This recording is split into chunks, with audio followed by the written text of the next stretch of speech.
one of the ideas of kind of thinking about our long-term goals. I'd like my child to be considerate and kind. Therefore, how can I be considerate and kind in this conflict over, which colors, cup you get? So, Yeah. yeah, so it really is trying to get the parent to kind of get out of fear and into this more compassionate, open-minded way of looking at things. Hey, hey, this is Dr. Kavita's son. Welcome to the Emotional Mastery Podcast. This podcast is about emotions, psychology, and relationships. Every week, I'll be sharing real life tools to help you build self awareness, a better relationship with yourself, and more fulfilling relationships with the people that matter to you. Listen, this is the foundation on which the rest of your life is built. So let's take the time to get it right. I'll see you on the inside.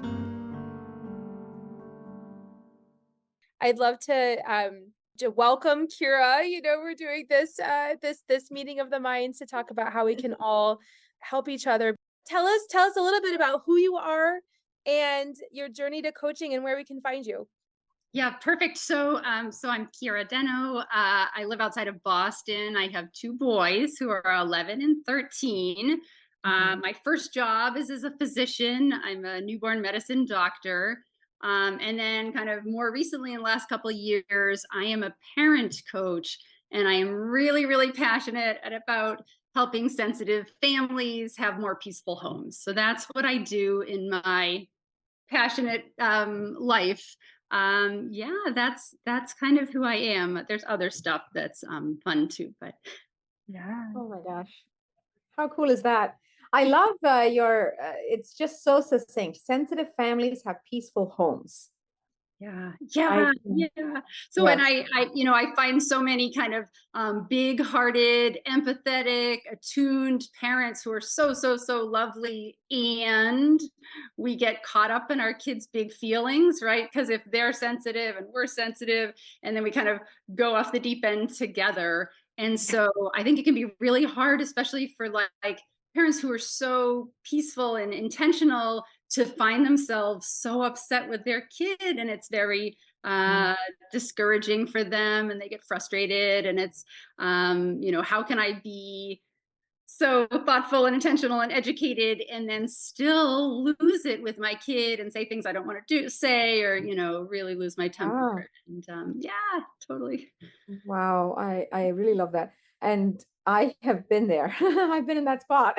I actually am like getting flashbacks of certain scenes where we all want to be very intentional, very thoughtful, and pride ourselves on having worked through some stuff to be able to show up in that way. And then children come and they are the most, they occupy the most tender spots in our hearts and can really reactivate things without recognizing, and it's hard for us to recognize in the moment. I'm fascinated. So I'd love to know, how did you get into, you said a couple of years ago. I'd love to know how you got into coaching and why you chose parenting and the whole journey. And I also read something about, am I pronouncing this right? Jai, Jai, Yes, Jai coaching. yes, Yeah, that's where because I Kira, because I met you in 2018, right? yes, And I probably, feel yeah. like it was the summer of 2018 when we started talking about working together. So I feel like time flies. I feel like it's been, oh, I mean, a fair amount of time. Like for some Yeah. people, this is like mid-career, mid, True, mid-career coaching. true, Um, true. so my story of why I became a parent coach is from my childhood. So, I have a wonderful mother, and like she and I did not have the closeness that I wanted growing up. Right. I really longed to be closer to her in an emotional way that we were never able to achieve. And so I knew when I had my kids, I wanted emotional closeness with them. And also, like, how could I still be the parent, right? I didn't just want to be their friend, right? But I longed for that kind of closeness that I had wished I had with my mom growing up. And so I, read a ton of books, and I got coaching, and I took classes and all this stuff. And I was kind of just puttering around. And then Donald Trump got elected to be president. And literally on that day, I said to myself, if this is important to me, which it is as a bigger societal thing, I need to get into action. And so that was the day that I applied to the Jai Institute for Wow. Parenting, which is a very heart-centered program, which is really, it's a peaceful parenting program where they train parent coaches, but it really, it's about the relationship with your child. So it's not about controlling your kid or getting them to do exactly what you need them to do. So that's kind of the story. It started with kind of the relationship I wished I had had with my mother, and how I, wanted to achieve that with my kids, but also like, how do you say no? How do you be in charge in a safe way and be close with them? And so that is my journey. And then Donald Trump, thankfully, got me into action. And it's because I so firmly believe that, how do people know how to be kind? It's because someone was kind to them when they were a child, right? Someone modeled it to them about how to be respectful, how to be open-hearted. And if you don't get that modeled to you as a child, then you have to learn it as an adult, and oftentimes you're Donald Trump and you never learn it. So so that is kind of my journey. Yeah. So and now I my my passion from that is that I coach all these families where there are sensitive kids and parents, and I see a lot of the same dynamics that happened with me and my mother. Mm. And I am on this mission so that other people don't have to feel that pain in that relationship, right? Is there a way for a sensitive parent and a sensitive child to get along without taking it personally, without going down the rabbit hole together? How can they manage conflict in positive ways? All the kind of stuff that you guys are doing. Yeah, so Yeah. that's my story. Well, I want to say at least one positive thing came out of that election day then. One good thing, right? That's I- it. I know. Thank you for sharing that, because I can look back on that day with a little bit less pain now.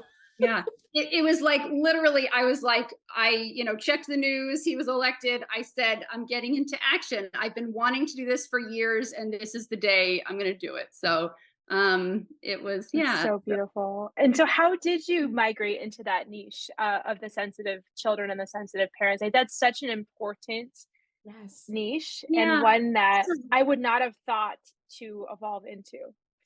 Yeah, so since you both are coaches, you probably have been coached, right? So I have my own coach who's helped me figure out, what's my mission. And I kind of gradually came to this awakening, like, wow, I really am a sensitive person. This has been a recurring theme for me, and I didn't really notice it because I'm very tough in a crisis. Like, I don't cry in the hospital, right? I am a tough person when I need to be. And yet I could see how kind of this higher sensitivity, high empathy, deep feelings were a recurring theme that had come up again and again in my professional life and my personal life. And so it's only kind of in the last, I would say, 2 years that it even occurred to me that this was a recurring theme. And then I looked at all the families I've been working with and was connecting all these dots, like, wow, all these sensitive people are kind of gravitating to me. We are finding each other because we speak the same language here.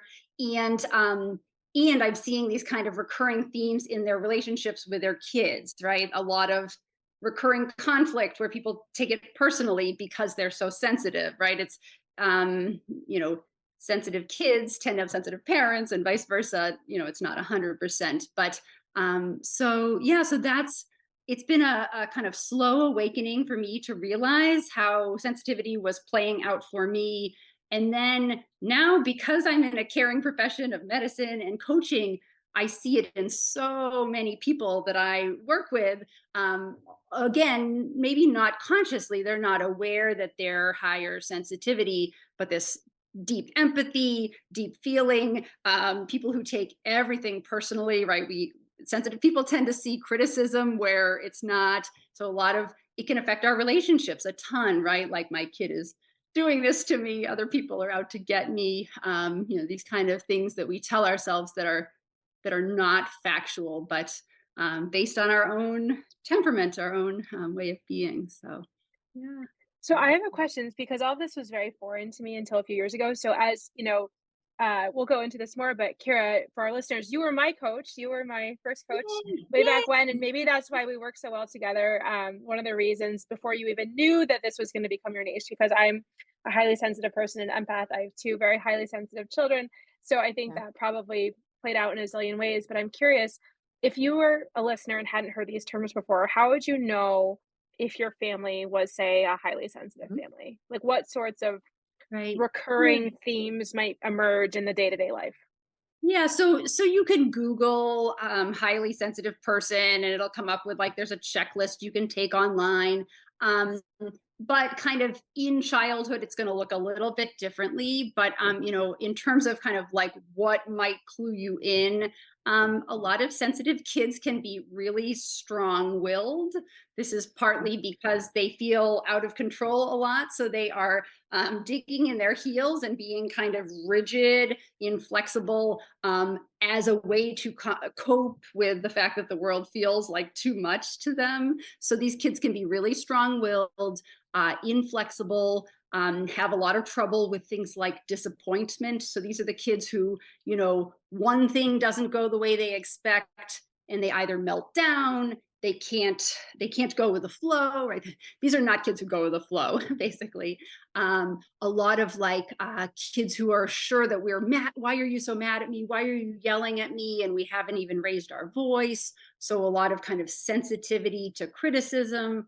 Yeah, so those are kind of some of the things, and in school situations, they can be slow to warm up, they can be shy with new people, really Mhm. fearful of change. So, looking back at myself as a kid, I'm like, yep, yep, yep, yep, all those. So, and so a lot of parents can kind of see themselves in that checklist and see their child.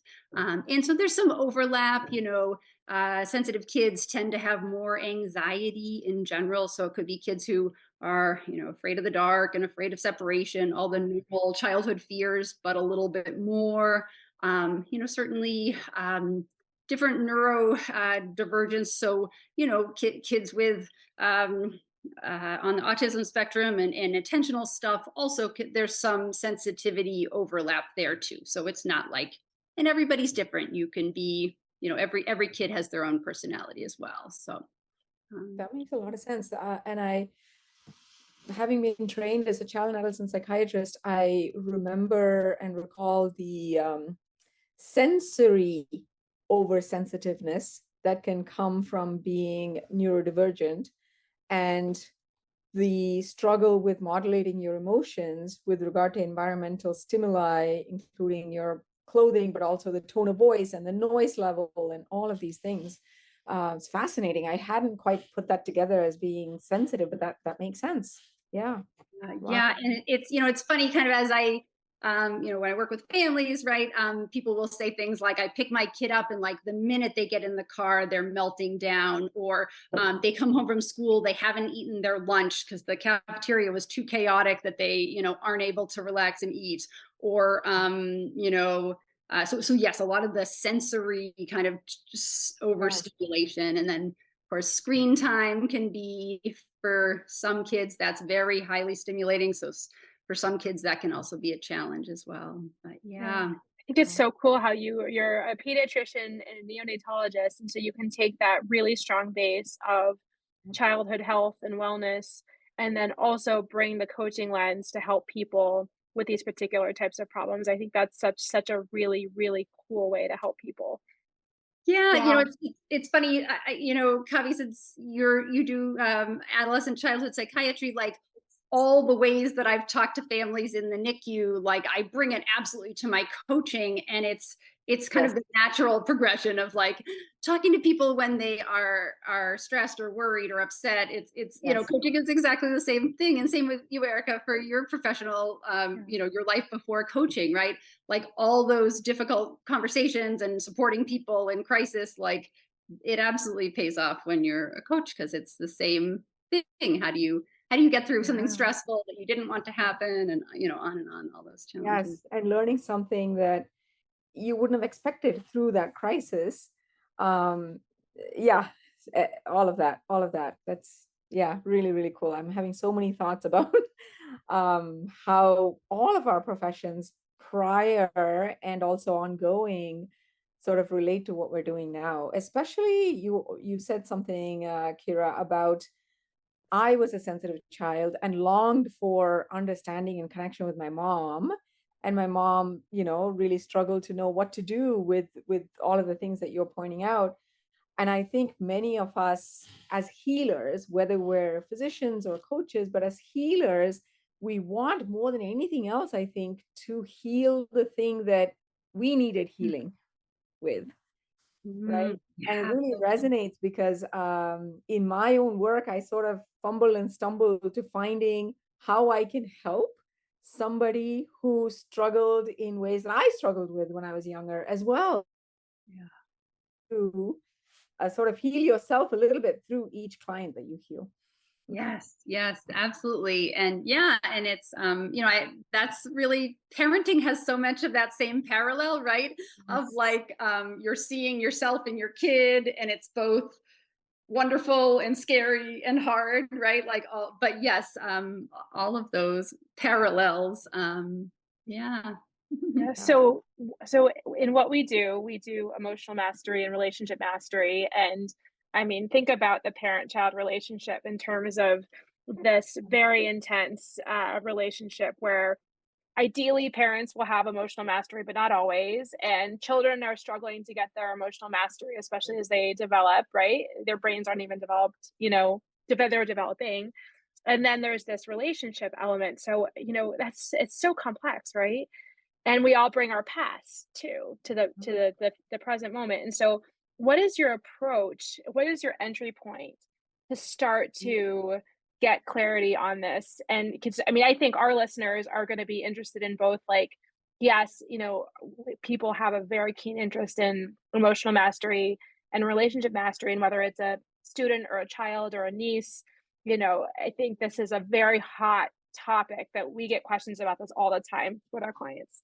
Yeah, yeah, beautiful. So, I mean, the very first thing that I ask my clients to do really is like to reflect on their longer term goals, right? So, like, in the moment, your goal might be to get your kid out the door, but we really start with like a bigger picture intention, right? What qualities would you like your child to have when they're an adult, right? And if you want your child to, let's say, be let's say a thoughtful, respectful person, then we're going to model that in the short term. So it's really about modeling, and kind of what is the bigger term picture.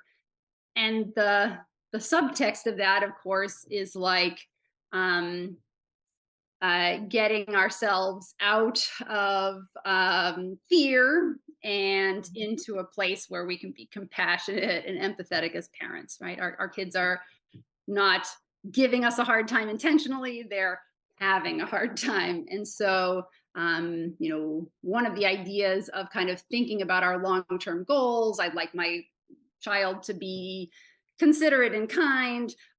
Therefore, how can I be considerate and kind in this conflict over, which color, cup you get? So, Yeah. yeah, so it really is trying to get the parent to kind of get out of fear and into this more compassionate, open-minded way of looking at things. And we have a lot of different ways to kind of do that. But the goal is really, what's going to serve your relationship with your child. And usually it's not control, right? We don't ultimately, controlling our kids is a short-term goal that has, doesn't have a long-term payoff, right? If we really want a trusting relationship, and I'm sure this is true with our adult relationships too, we don't build trust by controlling and manipulating people in the short term. We, keep our hearts open and try to be empathetic and compassionate, that kind of thing. So Yeah. Yeah. Wow. So many parallels to how we begin our work with adult relationships, just the first cooling our fear centers that have been turned on for a while and tend to read rejection or, you know, intentional intentional hurt where somebody else might just be broiling in their own stuff. I think there's a lot of parallels. That's fascinating. I would love to maybe on another day really delve into how do you cool? What is your way of cooling those fear centers? And I also wanted to ask, does trauma play a role in this? And how do you sort of ascertain where, if there's trauma, where there's trauma, and whether that changes how you approach the initial intake and the initial sort of relationship change? Yeah. So, I guess I would say, many of the families who come to work with me are trying to parent differently in some way compared to what happened to them in their childhoods, let's say. So I'm not a psychiatrist. We don't kind of intentionally go into any specific trauma history, but we absolutely reflect on, what kind of models were your parents when they were angry? How did they model how to handle anger? How did that feel for you when your parent, I don't know, screamed or gave you the silent treatment or whatever. So absolutely, and obviously the attachment that they had with their parents, they tend, how do we learn parenting? Most of it is subconscious modeling. We're not intentionally, there's some intentionality, but there's a lot of things that are just we do kind of based on what was done to us as children. So yeah, I think it's a really important question. I absolutely ask people to reflect on kind of how it felt for them when their parents did such and such, so that we can kind of see, do you want to do it the same? Do you want to do it differently? And a lot of people are conscious that they want to do it differently, and in the moment they get triggered and they go into these patterns. And so it's really, the way I do it is we create more and more consciousness so that there feels like there is a choice, right? I am not an automatic pilot. I have enough space there that I can choose. I do think where it gets really tricky is, you know, uh, when our kid really loses their marbles emotionally, they're in a big storm. Really caring parents get really panicky, and so it's not easy. It's not easy at all. There's a lot of reasons that we end up in that same emotional storm, and so it's not easy. Yes, Yeah. yes.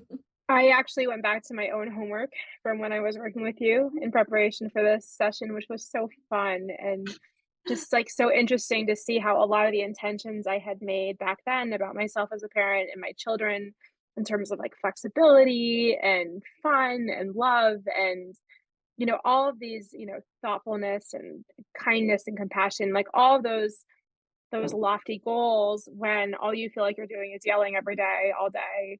I went back and I was like, wow, these aspirations, these intentions, they really can become, most of I would never say like every moment, every day is just like, oh, peaceful every moment. But there's this, as we say in our work too, this calm in the storm. And these intentions become more and more of the reality of the experience, if that makes Mm, sense. And so it yeah. was fun for me to look back on this homework, home play as we call it in our programs, which because it's fun, it's not work, it's homework, it's home play. But I think that one of the I was reflecting on like, well, what are my take homes from working with you, Kira, and your philosophy, which I know has gotten a little more specific over time, but like the whole notion that anger is unmet needs. Mhm. So if I as a parent am having just say getting my kids out of the door this morning, and it's, 5 minutes before they're going to shut the bell and the door, and they're going to be late for school. And I'm having all these thoughts about myself as a parent, but I'm hungry and I'm tired. And like I have all these different things myself. So when I start to feel myself boil, I realize like, okay, well, I probably have some unmet needs right now that I need to, even in 30 seconds, quickly address and then revisit the situation. So that's something I think that we talk about too for adults, because it's like, why can I just go from like 0 to 60 in 2 seconds? I think number one, we haven't filled our own wells, so we're running on empty. And then number two, anger is just anger. It's there to tell us something. And then when we look at those patterns, then we can learn what's behind that emotion. Yeah, beautiful. Yeah, Yeah. agree with So for that. kids and adults, kids and adults. So for a kid, I didn't realize, before working with you, okay, I can look at my kid and, it's so simple but so powerful. Are they hungry? Are they thirsty? Are they tired? Do they have an unmet need? Why they're tantruming? And can I try to meet that need? Right. And then within myself, if I start to feel myself rise, what is it? Is there something that I can do in the short term that's going to help me be more present and steady to then help them weather whatever storm they have? Yeah. Yeah, beautiful. Yeah, I think I tend to, the parents who come to work with me tend to be like so big-hearted that they give, right? And so one of the reminders for the kind of people who work with me is like, you do have needs of your own. They are important. Yes, your kids' needs are important, but we're gonna like just bump your needs up just a little bit more. And I will say, like when I first started doing this work, I honest to goodness didn't think I had needs. I mean, I know need meaning like, what is, but like I honestly just thought, well, I got through medical school, I can go without sleep and eat, and I don't have to pee, I can do it all. Like I can, watch a terrible thing happen without being visibly upset. Like I have mastered all my needs. And in fact, it's such powerful work when we I like, it is not selfish to model taking care of your own needs. Like that actually is modeling something really positive for your kid. It's not like, wow, mom's so selfish, she takes a nap when she's tired. Well, it's the opposite. It's like, wow, mom is so in tune with what she needs. She's not blaming other people for the fact that she's tired and grumpy.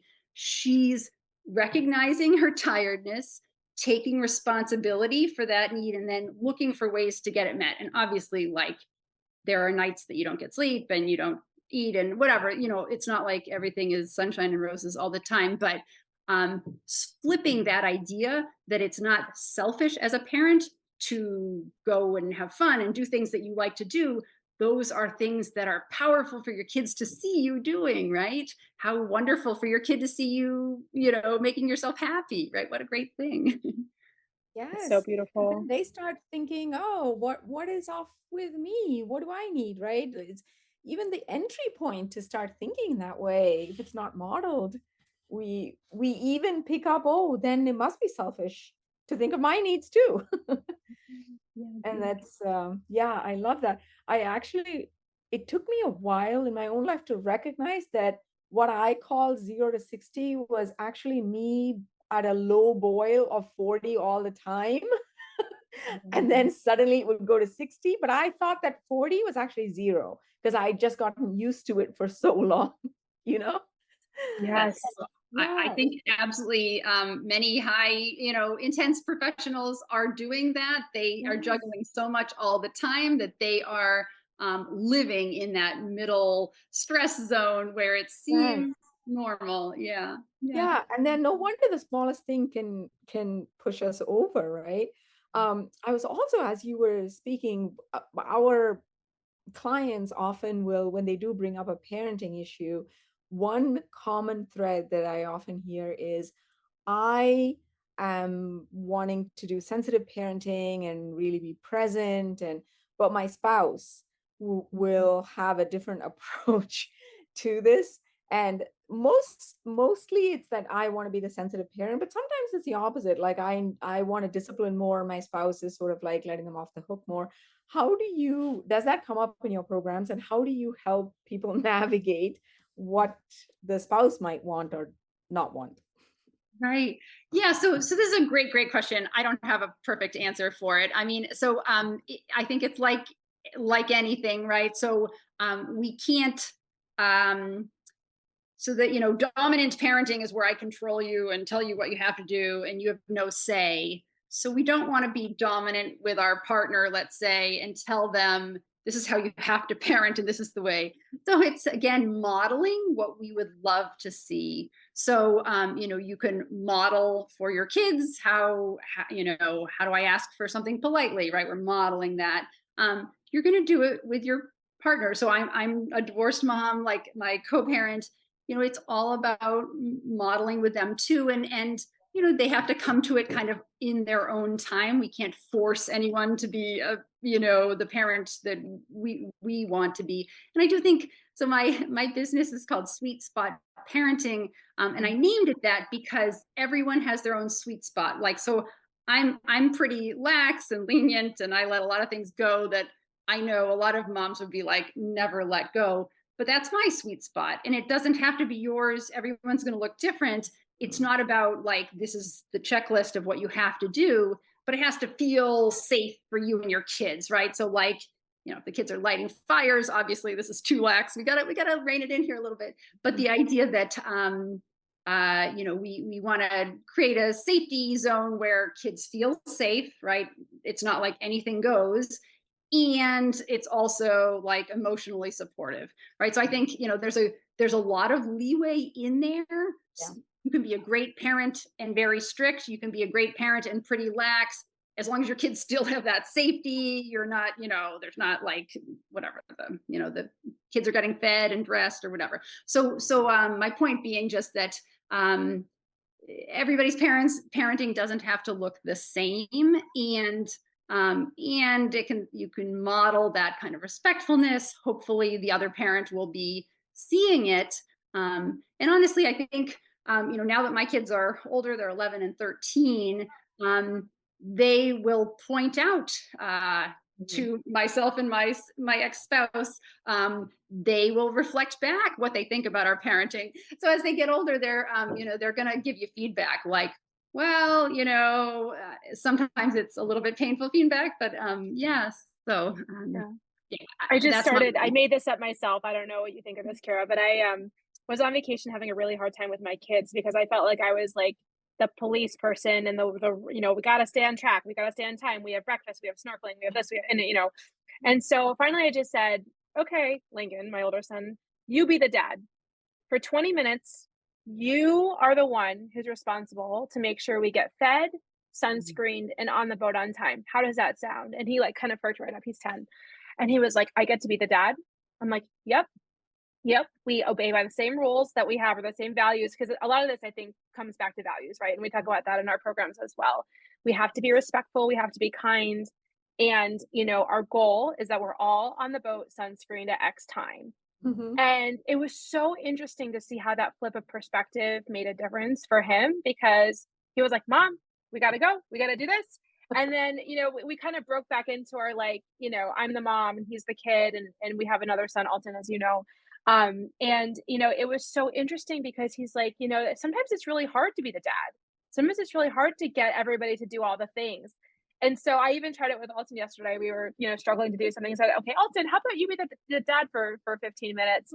And he's like, okay, and it just sometimes that like flip Yes. of a perspective, I think is a really useful, and it's playful because that's like one of the other things that as I think back on our time together, in your programs, that's like not the first thing we do, but we work up to like being able to incorporate play in some of this, some of this work and values and goals and all of that. So that's something that came to me recently that was, a fun and effective exercise. But, it's interesting to really get their perspective on things. And sometimes it's actually shifting the roles. Yeah, that's beautiful. I Yeah. love that. And I was recently on vacation with my kids too. Same thing where we were trying to get everybody on the same page. And yeah, it's, our kids they don't have the same vantage point. They're not in our shoes, and so they care about different things, and it's good for us to remember that they see it differently, and they can remember that we see it differently too. That's Yeah. right. I Can you also talk a like, little bit Oh, go ahead, oh, Kavy. Go oh, ahead, go I ahead. just wanted to say, Erica, I just really liked what you just did with the flipping of the position, because on the one hand, he's like, oh man, it's not all fun, and it's not all fun always to be the parent. It's kind of a bother. But also for us to be like, damn, these parents are barking orders all the time. It's like, don't do this, don't do that, hurry, hurry, right? If we switch roles, I think both of us have some compassion for the other person. And I love the sweet spot. That is a huge takeaway for me, that everyone's sweet spot can be different, and discipline can look different, as long as there is that safety, emotional safety. I love that.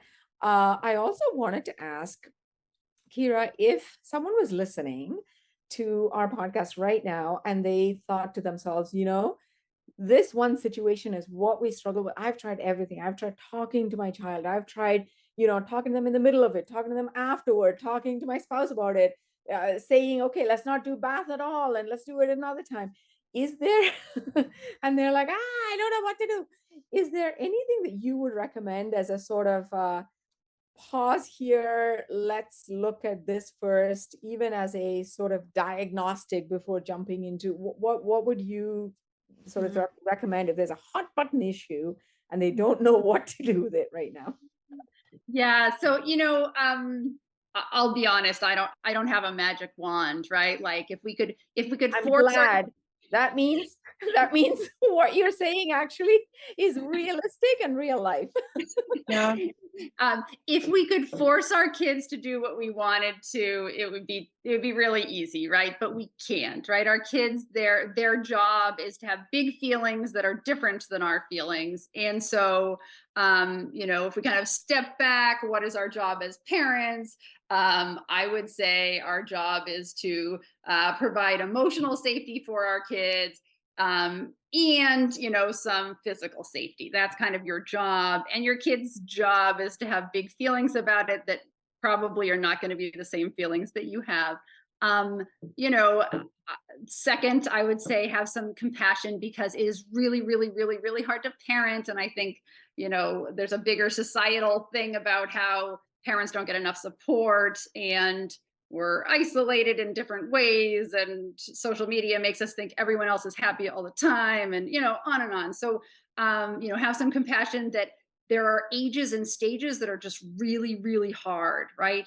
There are kids' temperaments that make it harder at certain things, right? I won't go off on a tangent, but like I remember, my first son is like a runner. All you ever saw was the backside of him as he ran away. My second son was always by your side, and like you see someone else's kid and you're like, oh, they have it so easy. Their kid does X, Y, and Z.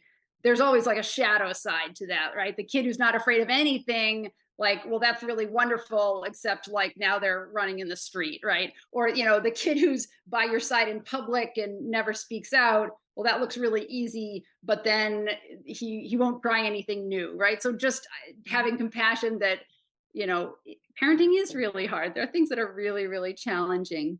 I always kind of, Erica mentioned play.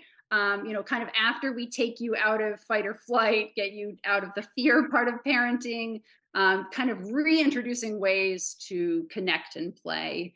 And I think for lots of reasons, like as parents, we get into the checklist parenting. Not that we intend to do this, but like we have other responsibilities, we have jobs, we have places we have to be, and so it becomes like, how can I force my kid to do X, Y, and Z quickly so that we can do A, B, and C?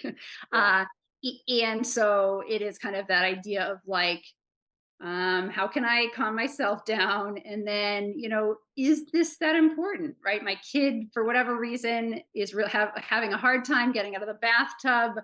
I don't have to understand why. I don't have to know everything that perfectly. I can just have compassion that for some reason on this Tuesday at 7 o'clock, getting out of the bathtub is just impossible. And yes, it's not always going to look pretty. I've been doing this work for a long, long time. It doesn't always look pretty. It's not like the Hallmark movie where the kid says, "Thanks, mom, for whatever. Thanks for I don't know." Kids are gonna be kids. It's hard being a human. It's a lot of big feelings. Yes. Their job is to have big feelings that are often going to be different than yours. I want to print this out and Yes. put it everywhere in my room, wherever I run into my daughter. I love that. And I also love the shadow side. Oh my God, that just kind of blew my mind. Yes, there's a shadow side to everything that we think of as a struggle is also their strength in a different situation. Oh, that is gold. Thank you. That was beautiful. Yeah, and the human side, I think that, um, in terms of how I was raised and how my model of like what a family is very like put together and very Mhm. like on the surface a certain way.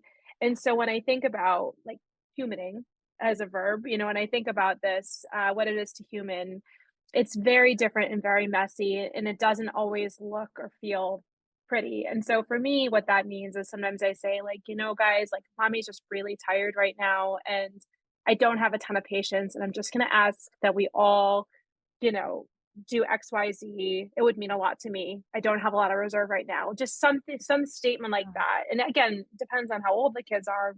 You can't say that to a 2-year-old, but I think that it's helpful to show them what it is to be a human with a full complex range of emotions and to problem solve together sometimes. I think that can be very powerful. So we show them our own shadow sides, right? And Mhm. that then gives them permission to have their own shadow sides and be more integrated whole people.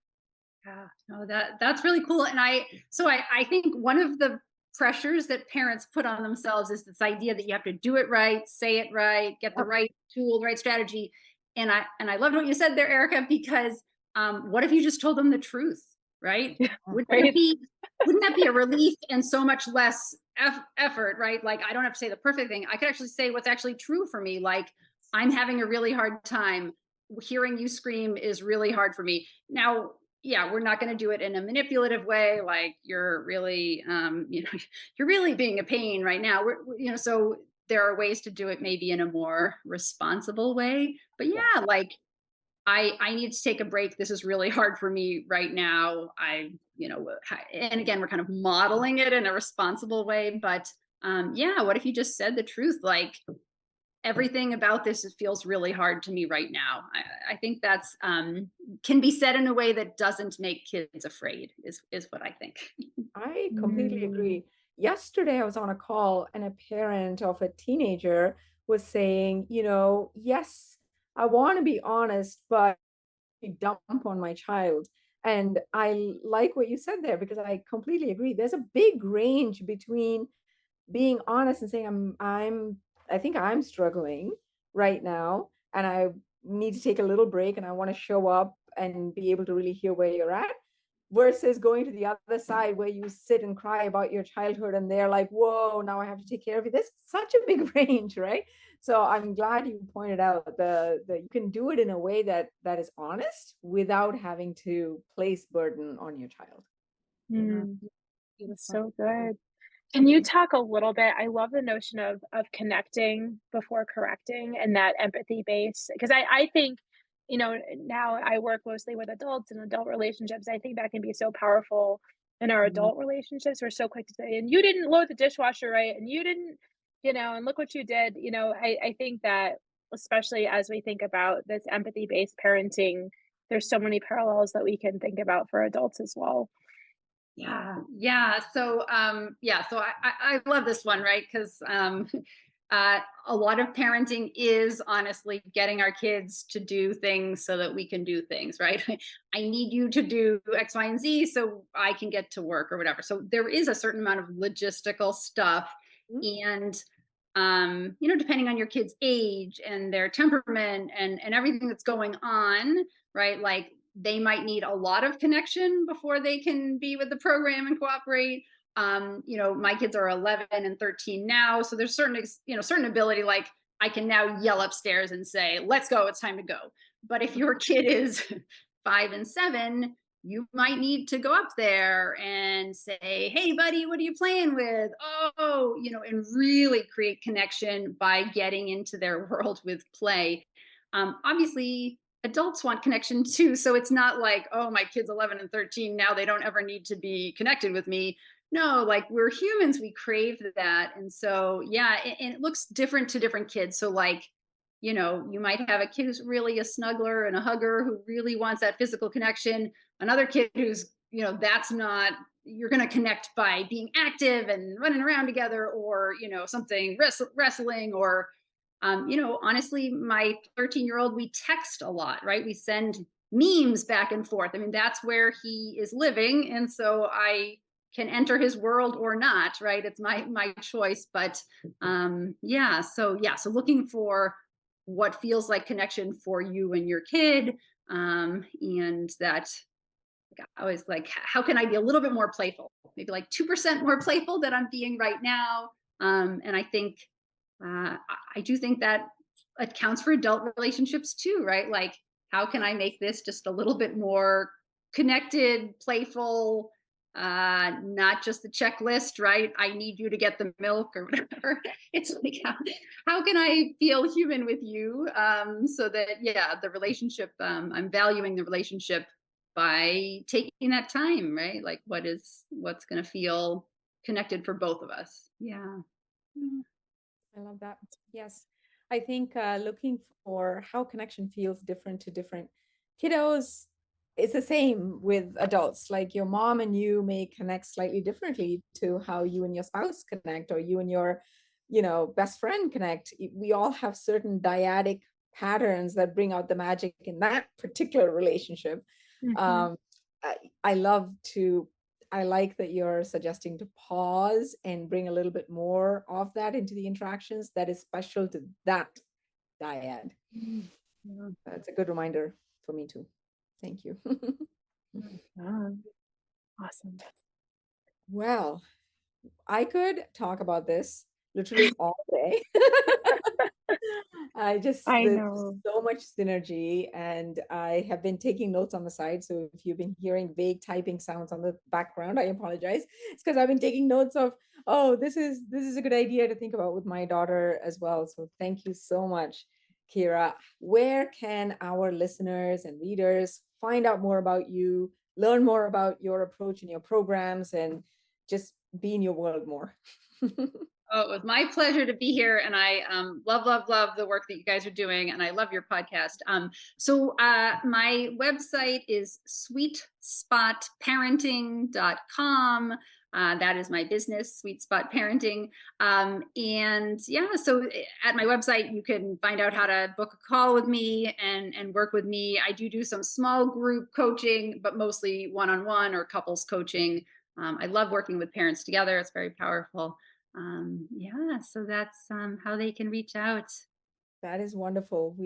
I'm gonna do my best to send this out to everybody that we know, including the people in our own programs who may be looking for someone to speak with, especially Yeah. with, their co-parent or their partner, or maybe they're parenting with their mom, right? Whoever it is that is the other adult in the child's life. So thank you. I'm so excited to have this resource. Yes, absolutely. And I can say, I mean, in my home is so much more peaceful now because of our work together. And it's so nice, to take the empathy, how do you want to show up, right? And also, we didn't even talk about repair. I mean, I use that all the time, and we talk about that all the time too, is how do you, when the conflict happens, because we know they happen, how do you then come back and take ownership and apologize, which we can actually do with kids? Like, that's not well known sometimes, but we can take our adult selves and, connect with the kid and apologize and figure out how we as a dyad want to move forward in a different way. So truly thank you, Ceara, for all that you've done for me and my family. And I just thank you every day for your friendship and for your effect on our family.